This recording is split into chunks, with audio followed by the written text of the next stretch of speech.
মেসির হাতে গোসল করানো হতে মেসির সাথে তুলনা, তার লেগেসি বার্সেলোনার জার্সিতে চালিয়ে যাওয়া, আর সবশেষ তার বিপক্ষে শিরোপার জন্য লড়াই করা। বলছিলাম লামিন ইয়ামালের স্টোরি। কোথা থেকে কোথায় চলে এসেছেন এই স্প্যানিশ তরুণ তুর্কি। ভাবা যায় নতুন মেসি কি হতে পারবেন লামিন? এটাই যে সবচেয়ে বড় প্রশ্ন। 17 বছর বয়সের এক বালক ছেলে এখন চলে গেছেন কোথায়? অনেকে তো তার হাতে ব্যালন ডি অরও দেখতে চাইছেন। যেখানে লিওনেল মেসি আলোচনায় আসেন 19 বছর বয়সে, সেখানে 17 বছর বয়সে লামিন ইয়ামাল 5টি শিরোপা জিতেছেন দেশ ও ক্লাবের হয়ে। বার্সেলোনার হয়ে খেলেছেন 100 এর উপরে ম্যাচ। গত বছর ব্যালন ডি অরে ছিলেন 8 নম্বরে। নিশ্চিতভাবে এবার সেরা 5 জনের মাঝে থাকছেন তিনি। যদি নেশনস লিগ জিতেও যান তবে চলে আসবেন 3 এর মাঝে। অথচ তার বয়স কিনা 17 বছর। লিওনেল মেসির সাথে তুলনা করা হতে তার বিপক্ষেই খেলা, সেটাও ফিনালিসিমায়। গত বছর যখন ইউরো ও কোপা আমেরিকা শুরু হয় তখন লামিন ইয়ামাল একটা কথা বলেছিলেন। তিনি বলেন, আমি আশা করব স্পেন ইউরো জিতবে আর আর্জেন্টিনা কোপা আমেরিকা, আর এতে করে ফিনালিসিমায় আমি মেসির বিপক্ষে খেলতে পারবো। তার সেই চাওয়া পূরণ হয় গত বছর। অপরাজিত হিসেবেই চ্যাম্পিয়ন হয় আর্জেন্টিনা ও স্পেন।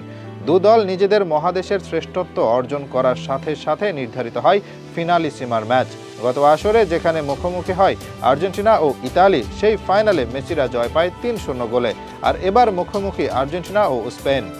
ফিনালিসিমায় দেখা হবে এই দুই দেশের, সেটা নিশ্চিত ছিল অনেক আগে থেকেই।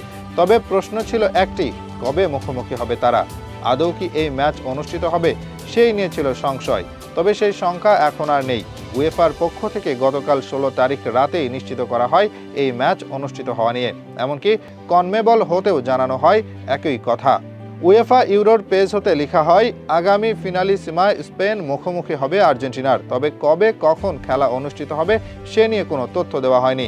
জানা গেছে 2-1 দিনের মাঝেই দুই মহাদেশের বোর্ড মিলে বসবে একটি সিদ্ধান্ত নেওয়ার জন্য। এরপর জানা যাবে বাকিটা। মূলত ঝামেলা হয়েছে স্পেনের কারণে। আর্জেন্টিনার বিশ্বকাপ বাছাই ম্যাচ আছে আর 4টি। এরপর যে কোনো সময়ে খেলতে পারবে তারা। এদিকে স্পেন এই জুনে খেলবে নেশনস লিগের সেমিফাইনাল, জিতলে খেলবে ফাইনাল।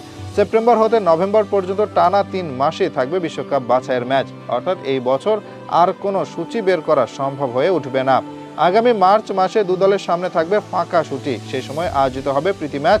অন্যান্য দল যখন প্রীতি ম্যাচ খেলবে, আর্জেন্টিনা ও স্পেন সেই সময় খেলতে পারে ফিনালিসিমার ম্যাচ।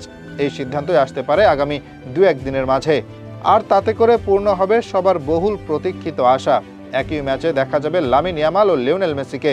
লড়াইটা হবে ফুটবলের, যেখানে ইতিহাসের সর্বকালের সেরা মুখোমুখি হবে নেক্সট জেনারেশনের সুপারস্টারের বিপক্ষে।